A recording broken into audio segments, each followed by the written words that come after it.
everyone, and thank you so very much for joining us today on another episode of Talking Cloud. And I'm here with my esteemed co-host, Patrick. How are you, man? Good, buddy. How you doing? Good. Thank you, ladies and gentlemen, for being here. Super excited. Let's kick it off with some news, because I got a couple of pretty, I think, interesting stories. So let's get started. First, into the newsroom.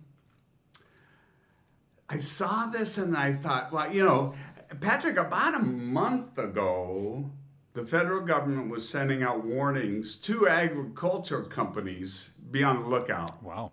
Mm-hmm. And they were specifically citing the fact that it was corresponding with planting season and very strategic. Well, Yes. AGCO got hit, and they've confirmed it.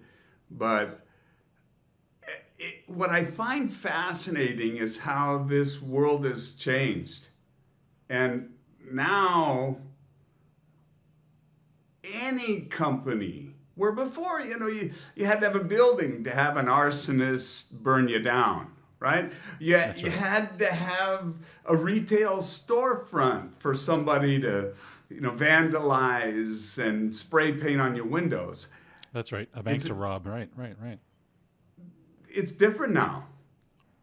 You More have than to ever. just have money, a Yeah, and if you have business. enough money, there are those that will learn about what you do. Right, to your point, to be strategic, to Yep. find the right time to strike. I mean, it's scary how sophisticated they're becoming. And you and I have talked about this in other contexts before, right? How how agile and infinitely scalable the cloud tools are for us, and how appealing that is. They're also that for bad actors, right? And boy, they're getting Exactly. sophisticated. Exactly. It's like a gun, you know? Yeah, that's right. Gun can keep me fed and help me stay alive when I'm out in the woods, but it also can be used for malicious activity. Same That's thing. right. Yeah, so here it is. Just last month, the FBI issued a warning to agricultural cooperatives about the danger ransomware gangs might target the food and agricultural sector during critical planting and harvesting seasons. There it is. Sounds Pretty it's pretty amazing. specific, isn't it? Yeah. Sounds like they had some And they intelligence called there it, for and they were sure. right. And Yeah. people Yeah. still are getting nailed. Here's the Yes. other one that I just thought was kudos to the Ukrainians. DDoS attack by hacktivists targeting Russia's alcohol supply chain. So they really, Wow. I mean, could you imagine messing with their vodka? No kidding. Get them at the So heart. truly, DDoS attack made it so that the portal used was unaccessible, and so literally it broke the supply chain. People couldn't order, people couldn't receive. It was really Wow. pretty amazing. So that took some insider knowledge too around, not implying that it's necessarily insider, but took some pretty decent knowledge about the, how the wholesale kind of distribution system works and where to target. So that's Yep. it's another example of sophistication for sure. And I like the hacktivist link, Yeah. that's interesting too. Yeah, but right here it is. Due to large-scale failure, factories can accept tanks with alcohol. Customers, stores, and distributors cannot receive finished products that have already Yeah. been delivered to them. Big problem. Big problem. Yeah. Big problem. Okay. So that's my news stories. Let me get out of the newsroom. Sure. I'll hop in. Send it to you. And mine starts with some news that I think started a little bit before last week around a breach at everyone's favorite platform as a service provider, Heroku, who is now is a Salesforce company now. I think what was originally thought as sort of a simple credential leak or breach, I'm not sure, seems to now be understood as an OAuth token breach, right? Where a bad actor was able to, using some metadata was able to link those tokens to, I think, Heroku accounts. So So I think Wow. the rub and the tug here is that all of those OAuth tokens have been expired. All of the user account passwords have been forced to reset, and I don't think we know who's responsible yet. So that's still TBD. But pretty big deal for a cloudy platform as a service provider for sure. Yep. You know, Wow. yeah, I don't know. Just about every application, even a lot of cloud security applications, that's kind of our domain, offer that, right? Offer that OAuth kind of ability to authenticate, right? Using your Google account, for example. And that's Yeah. it's interesting. I don't know if this will have a negative or a positive effect on the perspective of offering that kind of integration or not. I guess it depends on the details, Interesting. what we learn, right? I'm always reluctant, quite frankly, to chain all of my logins to my Google account. Or I don't know. I'm just I always hear you. reluctant to have it all loaded up, all my eggs in one basket. A lot of dependence in one basket where that identity itself is sort of managed in the cloud. I hear you. Right. And on one hand, it's sort of a best practice because then I only have one set of credentials. I can make sure I rotate them well. I'm not writing passwords on the backhand of Post-it notes. On the other hand, Yep. to your point, a lot of dependence. Yeah. Yeah. That's a And good point. that's a great segue into sort of the next thing I want to talk about. And look, this is full disclosure. You and I have been working in this domain here for a while now, but Yep. you know, I think just as we're starting to get a handle on securing people, we have this proliferation of non-people identities in the cloud, right? Every single resource, because they're at arm's length, sort of necessarily, every single resource, even a route in a route table, Yep. has a name, has an identity, has a way Yep. to refer to it in policy at a very, very Right. fine grain level, right? And so when publishing a very basic application that's got a web tier, an app tier, maybe a database, very, very small, it'll have thousands of identities in it. Hmm. And The and other so, thing too. how do we manage that? Well, and this I think is a perfect example of which there are many where we've spent 10, 20, more than years operating in a certain mode Mm-hmm. with a certain perimeter of concerns, so to speak, right? I mean, things that are Very within appropriate your terminology. purview that Yes, you yeah. gotta Mm-hmm. configure and control. And then Mm-hmm. there's other stuff that you don't have to worry about, like servers don't have identities in your data center other than the name you gave them, right? That's right. Never mind single routes. That's right. Exactly. And so now all of a sudden we're in this world where for the last 20 years, I've learned how to secure my environment, worried about and focused on these things. Right. And now there's something that you've never considered that's pretty critical to the way cloud operates and moving forward, right? For sure. And if you're following any of the best practice, micro segmenting your apps, for example, if you're still building big monolithic apps in the cloud, all you've really done is sort of migrate your infrastructure. This problem will be less for you. It's don't kid yourself, it's still a problem. But if you're truly building, micro segmented apps that have independent functions such that you don't necessarily have to, take it all down when you have to maintain it. If you're following those sort of cloudy best practices, you are going to have so many identities. And it's important to know how you manage them, where you manage them.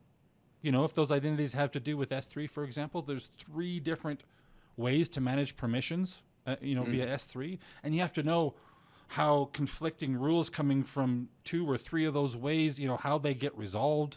Is it sort of least privilege or not, right? On the security group side, it's different than on the identity side. So you have to know on AWS, for example. So you have to know these rules, and it's almost impossible. I think that's why, especially those organizations who are sort of cloud first and have made that choice to use the cloud strategically, they do use third-party tools because it's, especially if they use more than one platform. We've talked about that so many times, but it's Yep. hard.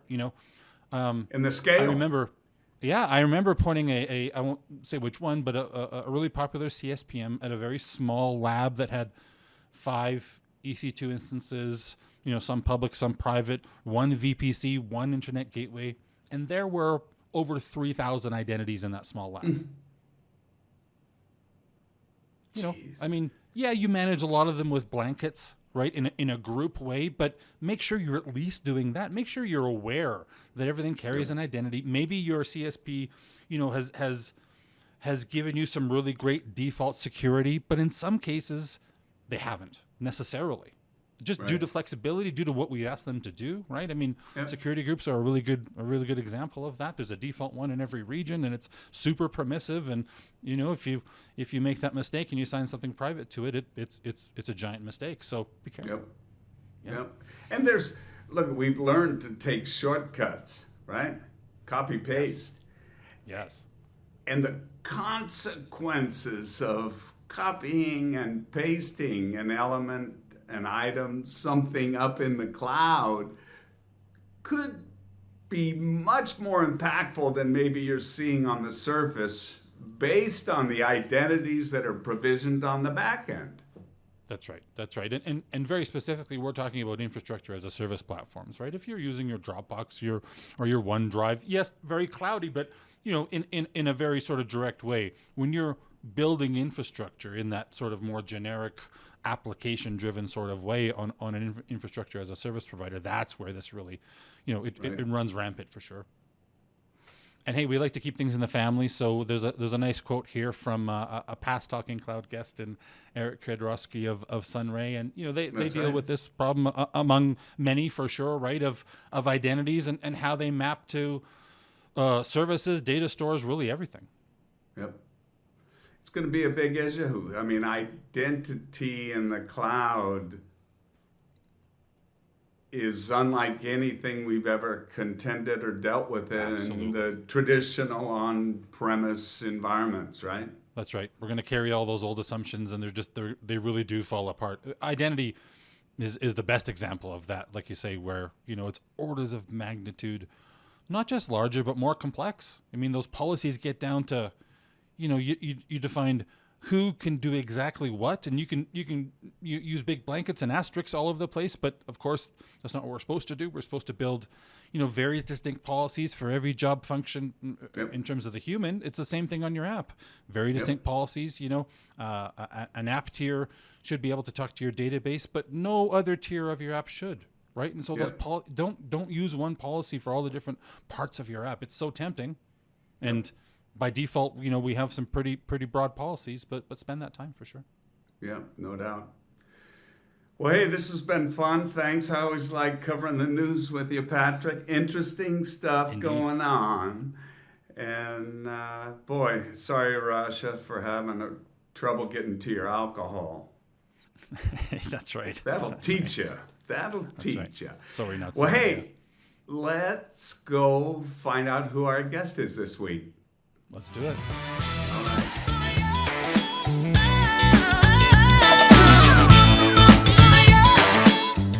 Hey, Patrick. Excited to find out who our guest is today? Very much so. Who do we have, Grant? So we've got someone who's literally famous. I'm going to let him talk about it. His name is Chuck Brooks.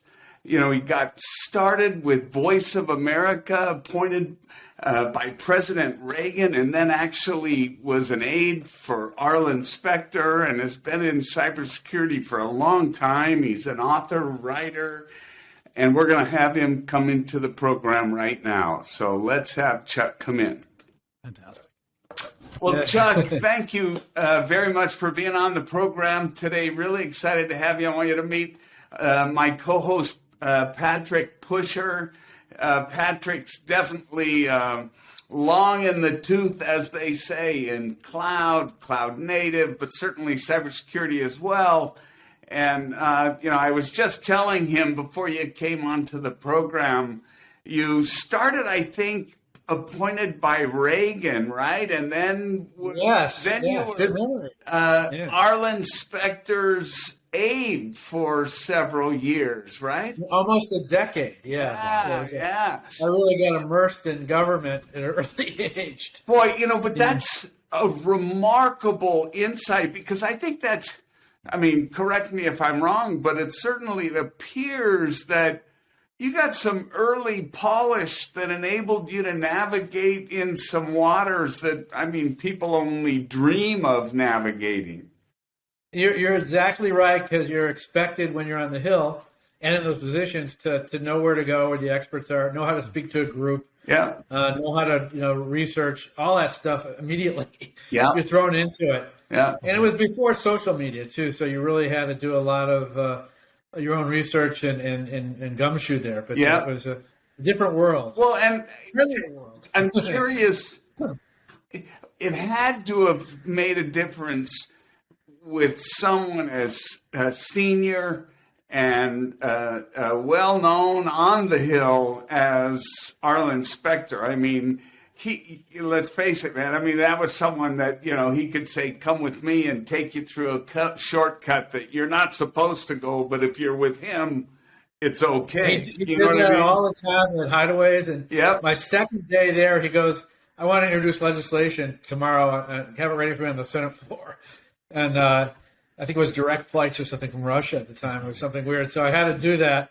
And I found Richard Pearl, who's was an expert on it, and drafted the legislation. But he really was demanding. He was a law school professor, so he insisted that you know your stuff and you be confident what you're doing. So, and he did show you stuff that you'd never see before. Yeah, he's a workaholic.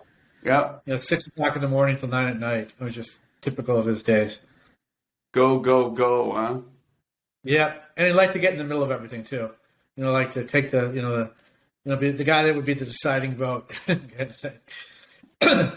So, well, I mean, that, I guess, kind of put him on point, you on point on knowing the details, right? To really know. Oh, yeah. Yeah, no, it was a great training for me. I mean, it made everything else easier, in my career. Yeah, exactly. That's it appears that way. So, talk a little bit about, I mean, gosh, it seems like every time I turn around, Chuck, on LinkedIn, you're getting some top 100, number 2 most influential, I mean, there's quite a bit of recognition you get. How do you, continue to stay relevant and get that recognition? Where's that come from? Or is this just a snowball that's, building? It really is just a lot of work. I write a lot. I write for Forbes. I write for GovCon. And everything. Barron's, all kinds of publications. You've been writing a long time. That's the other thread I think that seemed to be the longest I saw in your resume. That you've been active in. Penning your opinion and thoughts and kind of predictions for a long time. Yeah, I've been doing this for a lot of. AT&T. I write their predictions every year, and a few others. IBM, Intel, and others. Some of the influence type stuff. But the problem is, I think when media always calls on me, I always answer, and so they call and keep calling on me. So I'm always in the news. So it's just what it is. It's just I end up spending more time staying up late night writing this stuff. Yeah. And also doing a lot of speeches, global speeches, and particularly with the COVID stuff. The last couple of years, it's been really sort of prolific with doing virtual conferences all over the world, from Sweden to Dubai, India, everything. So it's really been that's why I get the recognition, because I'm seeing my name is everywhere, and I have 80-something thousand followers on LinkedIn, which they often share my stuff, so it goes everywhere. And each one personally, I'm sure, would pick them out in a crowd. Yeah. You'd invite them all over. I can't even do that with some of my neighbors, let alone. Yeah, no, I get it. People want to follow you, and I think that's terrific, right? I mean, that's the value of social media, right?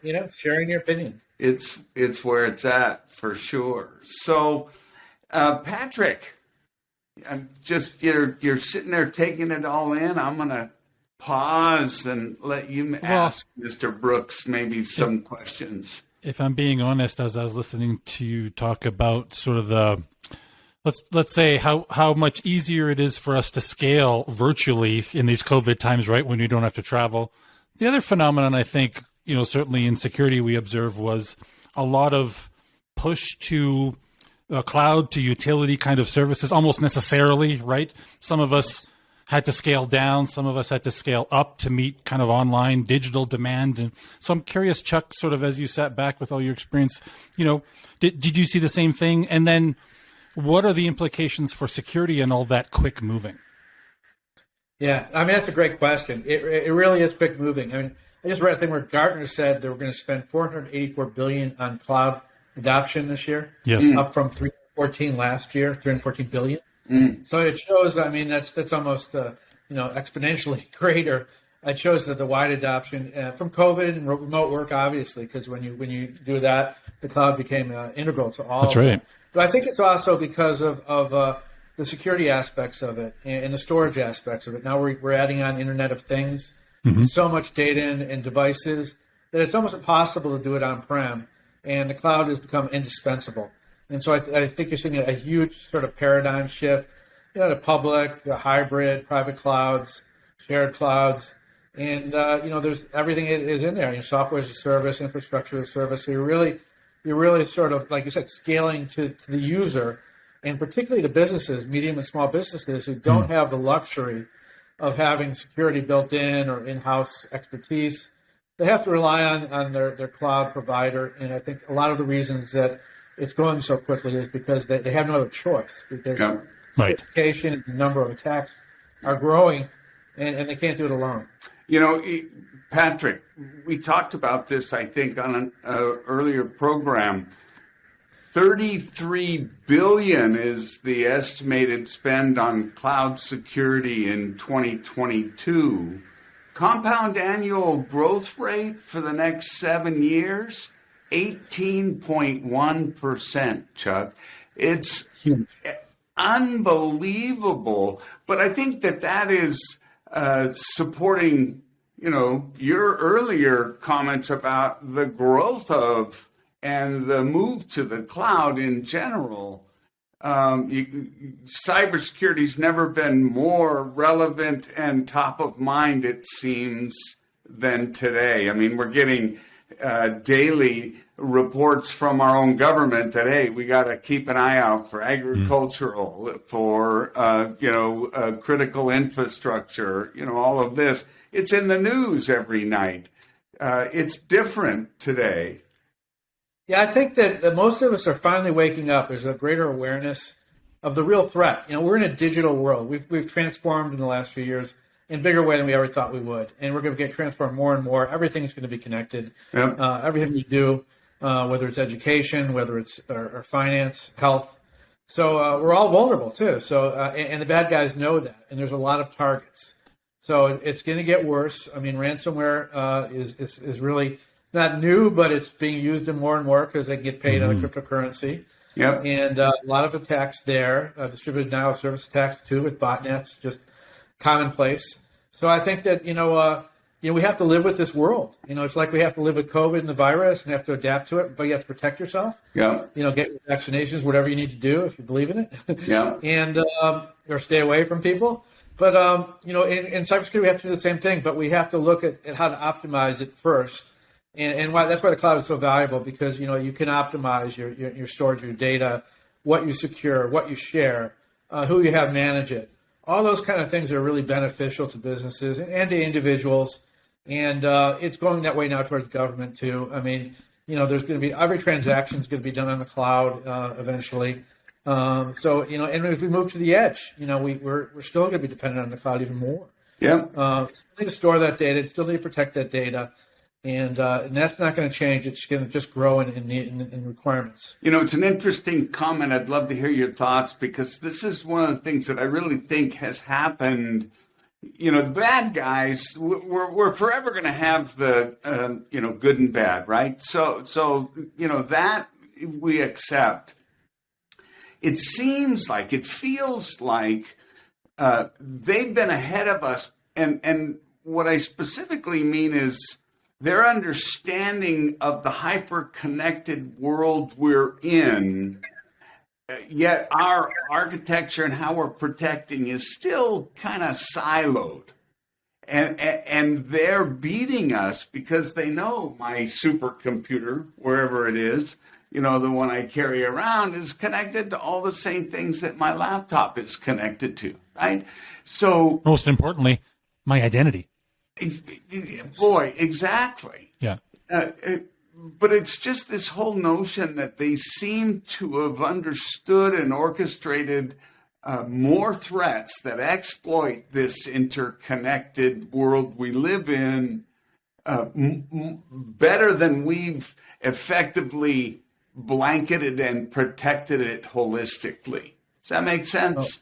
I think you're absolutely right. I think there's some factors for that. One of the things I think is that for so many years, industry sort of passed it off and will pass it on to the consumer. Oh, yeah, we'll get hacked, we'll lose the stuff. But you know what? You pay for it. Yeah. Now they realize that it's just too high a stakes game. They can go out of business. Half of small businesses do that.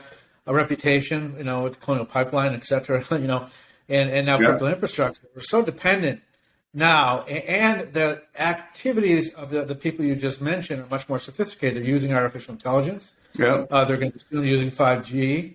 They're organized gangs. They've switched from the brick and mortar to the digital. So they have backing. They have their own banks. Yeah. In a lot of cases, including with Russia, they're supported by the state apparatus and, of course, China too. Yeah. And you'll see that with even North Korea. Huge amount of their basically revenues to operate the country are taken through cyber attack. So I think, and then you could name the four culprits. I mean, it's really pretty much China, Russia, North Korea, and Iran are the roots of them. But then you put all the criminal gangs who are doing it for profit and money, which is still a big motivation for anyone involved in crime. And so, it's getting worse. But I think I think there's awareness now that, we just it can't be business as usual. I think you're seeing an elevation of a lot of CISOs now to the C-suite. Security is not looked at as a cost item so much anymore. It's looking at as someone you need to have for your reputation to be good and your operations to proceed.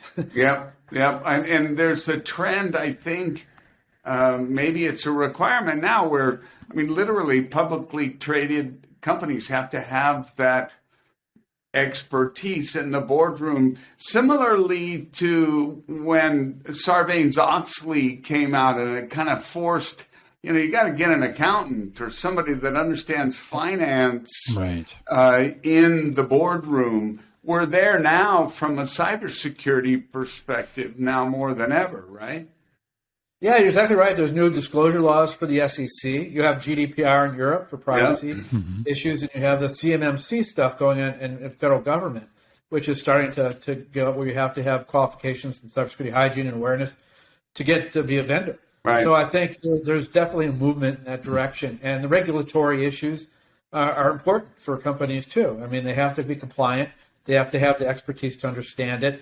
But it's not just being compliant, it's being compliant for the right reasons, particularly when you look at now the zero trust initiatives coming out of government. It's to stay safe, to keep everything in the critical infrastructure operating and not being corrupted or taken down. So there's really importance to this. It's a security issue, national security issue. I'm really interested, Chuck, in your opinion or perspective on the intersection of all that you just talked about, the increasing risk, but then also the increasing appetite of even the public sector to leverage, utility computing.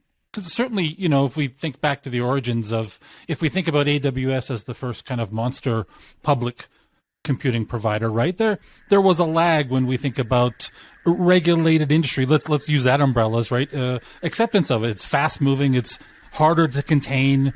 So when I think about the truth you just outlined about the increased risk, but then also the increased risk of adopting new infrastructure that you don't quite understand yet, right? Is this making the public sector think twice about these plans? They're almost on this trajectory that I expect they probably can't stop. So it's probably just really, really worrying them, right? Well, you're right. It's worrying, but they've been trying to get rid of legacy systems for the past 30 years. For sure. And they're very slow at doing it. There's a lot of reasons. Part of it's the procurement process itself. and you have it's stagnant. And if you're in there winning a contract and running a legacy system, you don't want to lose it. Yeah. So there's no incentive for you to upgrade. But regardless of that, I mean, certainly parts of DoD have been using AWS and Microsoft and Google and other big providers because they have to. They recognize the importance of being able to safely communicate the information and store it and share it and collaborate. And all those functions are critical for government. And so without eventually that procurement cycle even, right? I mean, just getting rid of that. But then, I guess part of my point is sometimes the unforeseen consequence of doing that means, great, I have no procurement cycle, but it means I take my idea from concept to something exploitable in days, right? Where we know security lags, yet for them it can't, right? So there must be a lot of discipline. Obviously, there's a lot of regulation around process, but even from mindset, there just must be a lot of discipline around moving too fast. There is a lot of discipline, but there's also a lot of need for innovation. And I think we found that out, particularly with artificial intelligence, where we saw our adversaries spending a lot more money than we are in the government side and getting advances. Because we have to realize you have to look, just like DARPA does, you have to look ahead and you have to plan ahead. And I think a lot of the military agencies particularly were caught flat-footed. And, with supply chain issues, all kinds of things. And so I think the Zero Trust really initiative is a response to the fact is that, what, we can't stop this. We need to start over and look at everything from a clear slate. Let's at least get identity management in there first. Let's know what's in our inventory. And then we'll restart again. And I think you can easily do that more with the cloud.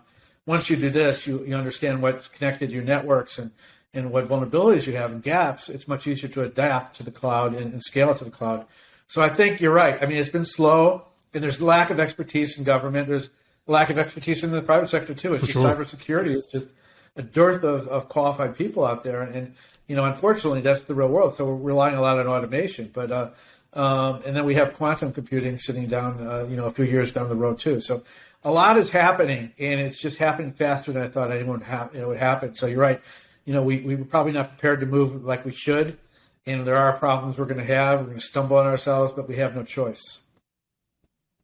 Yeah, we often bash on Zero Trust, but you're right. It is an attempt to say, use whatever infrastructure you want in whatever way you want, but here's the overarching guideline that you sort of must follow. And for that, I think it makes a lot of sense.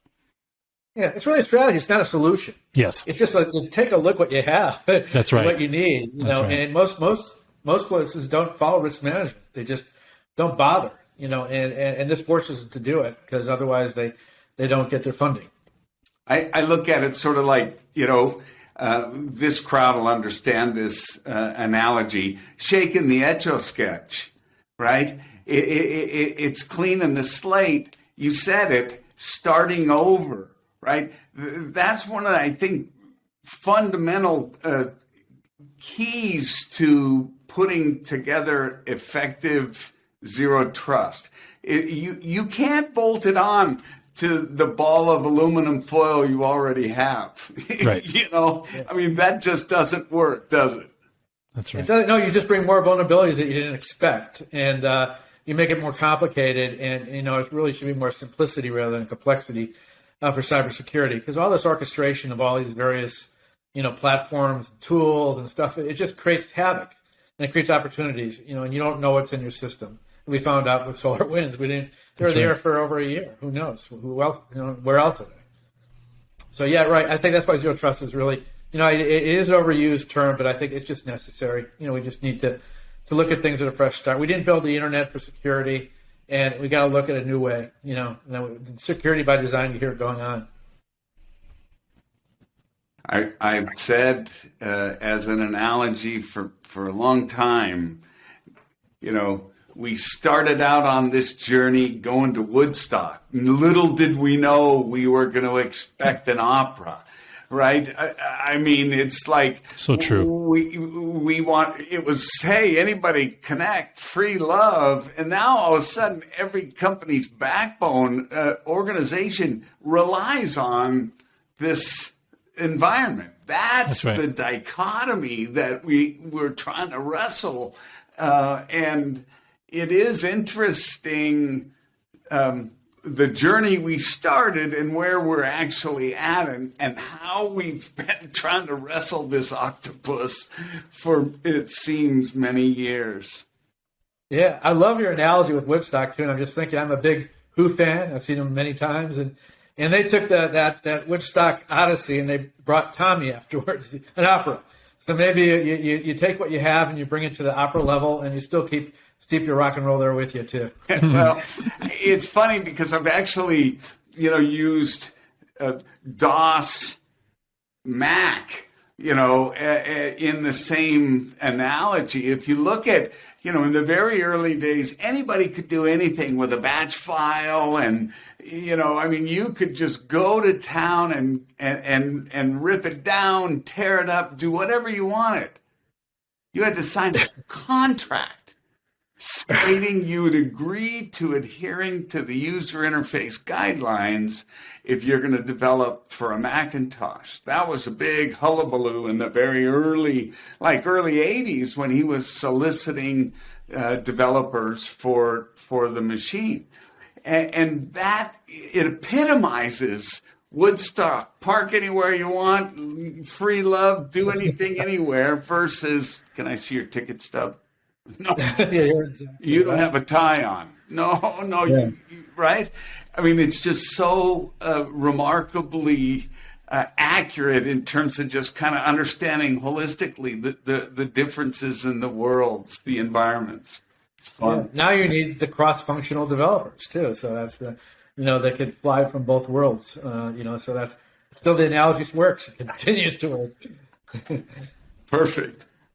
Well, this has been really a lot of fun, Chuck.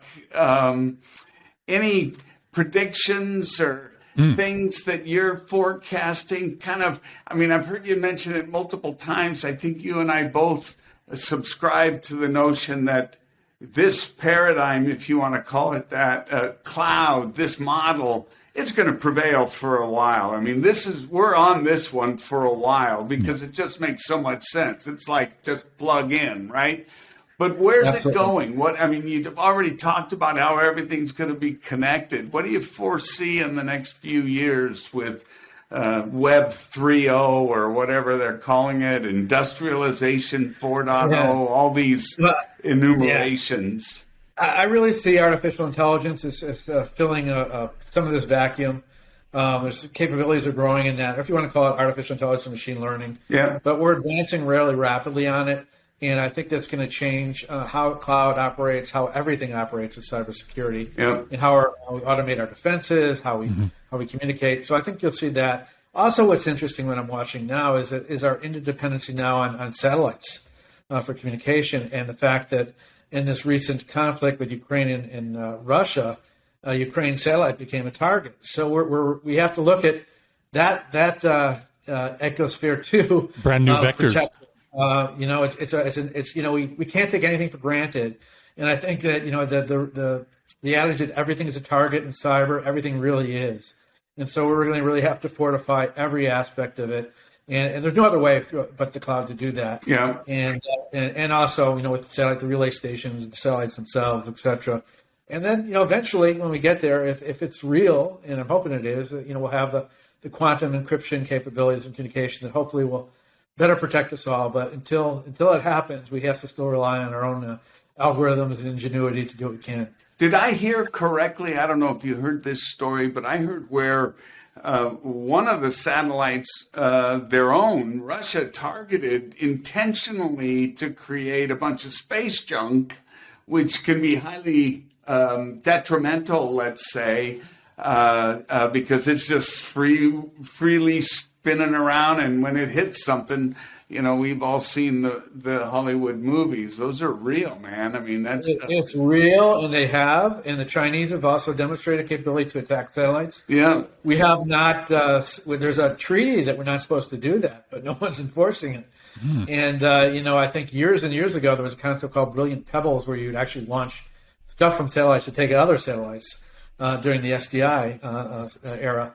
But I think it's going to go that way. Where the next warfare area is going to be space, and we're moving in that direction. So it's scary. It really is scary. And, again, we just can't take anything for granted. And now we have at least a space force.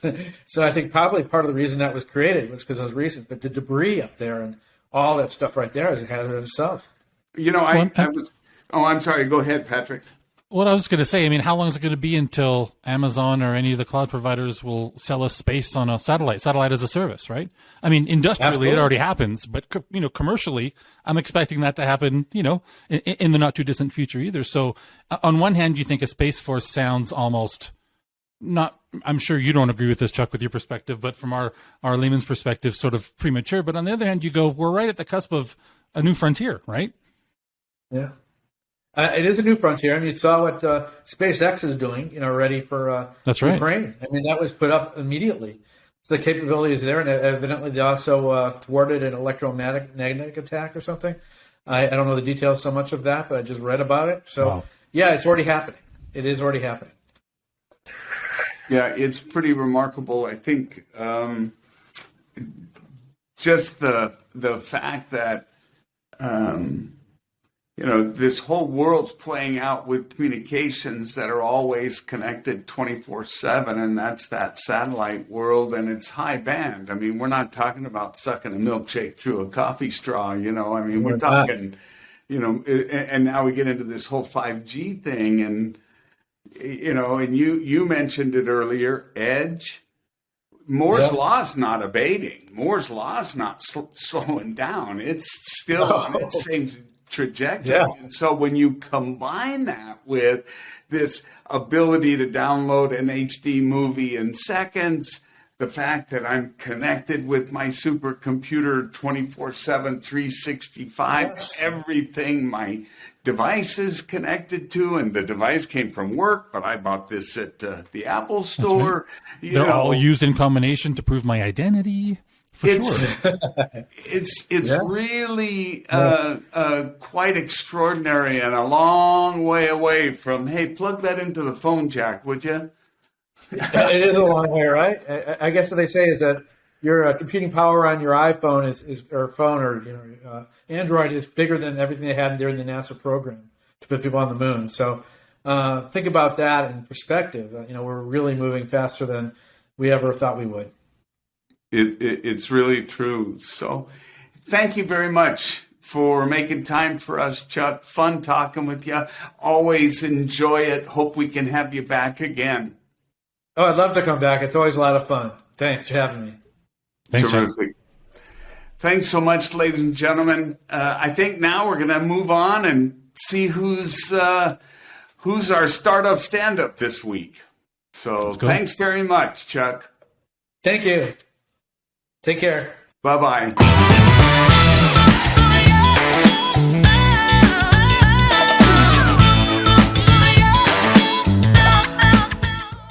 Hi everyone, I'm Leonid, CTO and co-founder of Torq. Torq is an automation and orchestration platform for security and ops teams. A little bit about us to get you into the mood, and most of the time I think I'll be just showing off the product.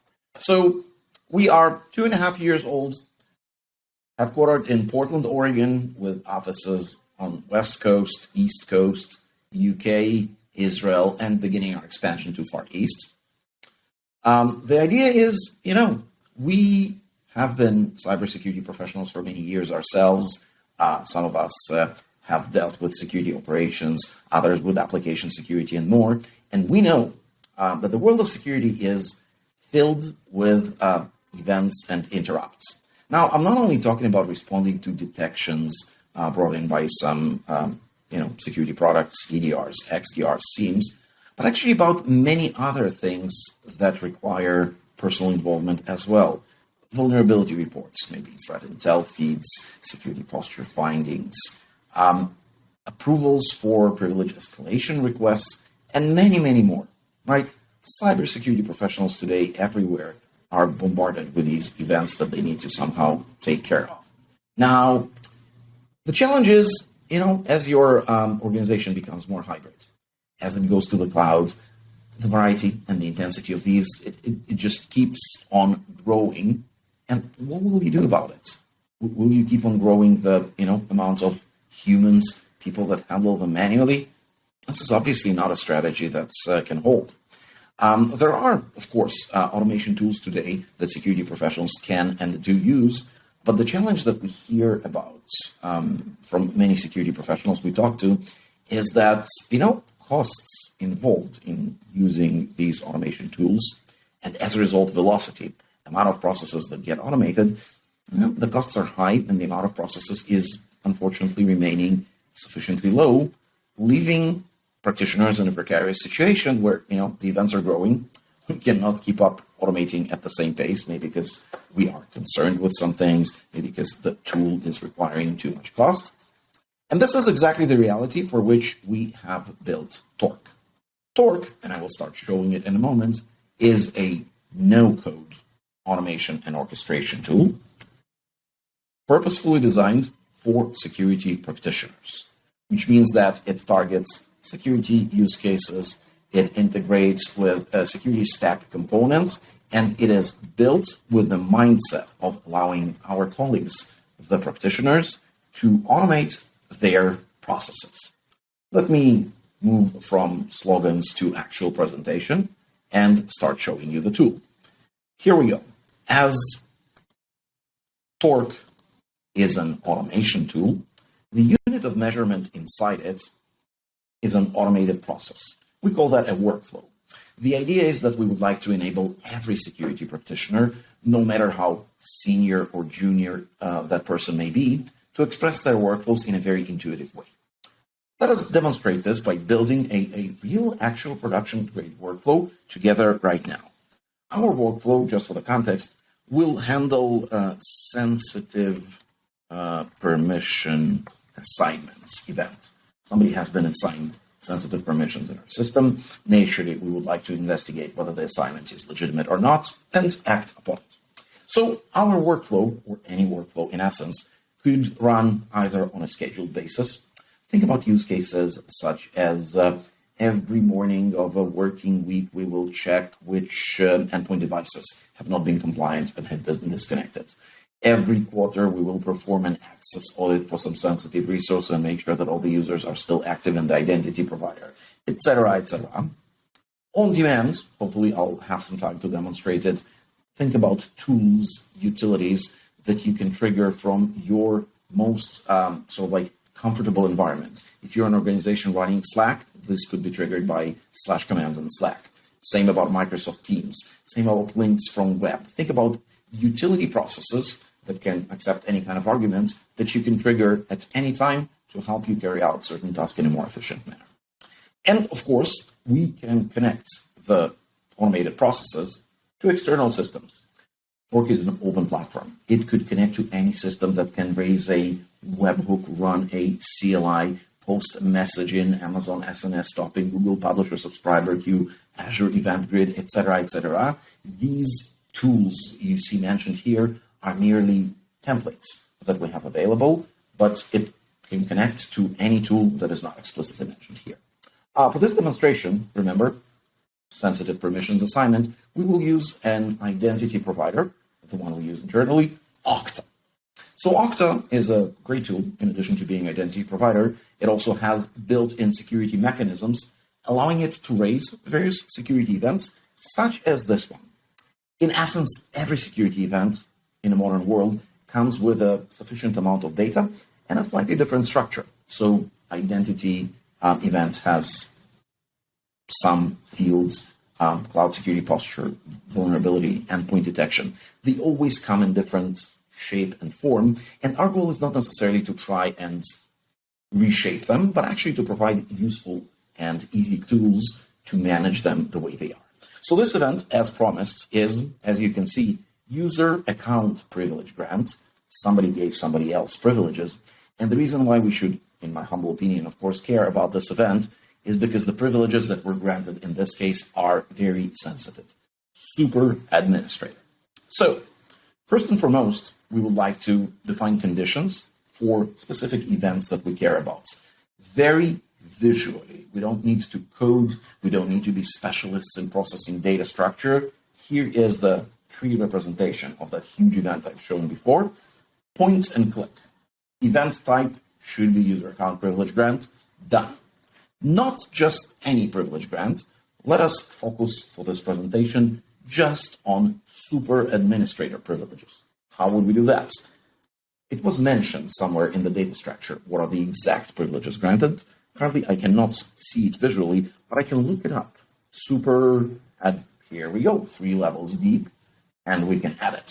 So privileges granted are super administrator.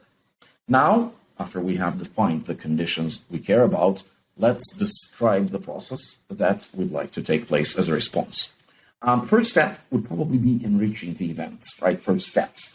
I could use any, for example, threat intelligence solution. I will use here VirusTotal, but it could be anything commercial or open one. And my goal would be now to take the IP address from which the assignment occurred and scan it through threat intel to receive some scores on it. So we would do it in a way very similar to picking data from the event itself. So somewhere in it is an IP address. Here we go. We just pick it and say, this is the data we would like to run through our threat intel. Now, we don't just design it in here. We also build our confidence, because this is a very important piece of being able to deploy any automation, being confident in it. So I've just launched that threat intel query for the IP address from the recent Okta event and received, quite frankly, a lot of data. The part of it that I really care about in order to continue is this, and it's the scores, right? How many engines thought it was a harmless address, malicious, suspicious, etc. Let's build some conditions. Let's say we would like to do something only if source IP was suspicious or malicious. Right? So how do we do that? Same way as we manipulated the data structures before. In this case, we may even have shortcuts, right? If we are familiar with the structure. So I'll say, so if malicious is greater than 2 or suspicious, and we'll pick it exactly the same way, is greater than, I have no idea, let's say 5, right? Then we would like to act. We would like to do something. One of the most challenging tasks in operations is to interact with people. So we will automate that away. We are a Slack organization, but we could have been using Microsoft Teams or other communication means. And I would like now, as a part of our automated workflow, to reach out to the event actor, the person who performed the operation, and ask them, you have recently assigned super admin to, and we will now pick the target of the operation, the user that was assigned the permissions. Was this intentional? As an example. And the possible responses would be, yes, it was. Oh my God, I realized I did it, but it was a huge mistake. And the most scary security-wise is, I don't know what you're talking about. I did not assign any permissions. Same way as I did with the query to my threat intel feed, this interaction, I can also execute it and troubleshoot it live. Here we go in my Slack. I get this question, and let's provide the scary answer. Let's say that we did not do it. So that response becomes a part of our data inside this execution, just as any additional information was. And now we can continue building, let's say, remediation pattern based on this additional input. So if the actor does not confirm, which means if the ask a questions response was didn't do it, we would like to do something. For example, we would like to suspend the illegitimate user account that has received administrative rights. So we will suspend the targets of the operation. Furthermore, we may ask ourselves a question of, wait a second, how did the assignment even take place if the user says that they didn't do it? Potentially the credentials of the acting user are compromised, and we would like to take the opportunity to kick off reset of their authentication factors. We may look up their machine in our device management tool and then perform a deeper investigation on this machine, isolating it from the network for the time we are scanning it, just to make sure that the machine is not compromised. etc., etc. So the paradigm here, and I think it becomes pretty obvious by now, is that we can create and express sequences of security operations with thousands of out-of-the-box predefined steps for most common actions, most common systems to interact with. But this is not all. What is important is, as I mentioned, everything could be a trigger. Everything could be a trigger for such an operation. For example, we can envision an automation doing something completely different, such as, for example, two colleagues interacting as a part of their investigation, and me saying, Sarah, let's say that this is the name of my colleague, did you see the suspicious logins from 34, 56, 78, 12? And I will add Torq, as mentioning, putting this message to Sarah that she can now see and work on be a trigger. So now we could build another workflow that I have built out in my environment that enriches the information. For example, it will take now the IP address, scan it automatically, suggest to Sarah and myself how we could handle it, and so on. So here we go. The workflow is actually running, and I'm getting messages. The IP address was scanned, deemed as harmless, but still, if needed, I could take remediative action and add it to a, let's say, 30 minutes penalty box, as I just did.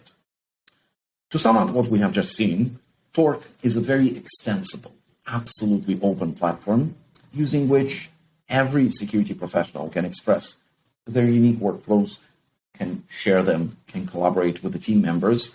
And these workflows can either be fully automated, connected to some external triggers, human in the loop, involving communication and waiting for human response, or even manually triggered and used as utilities.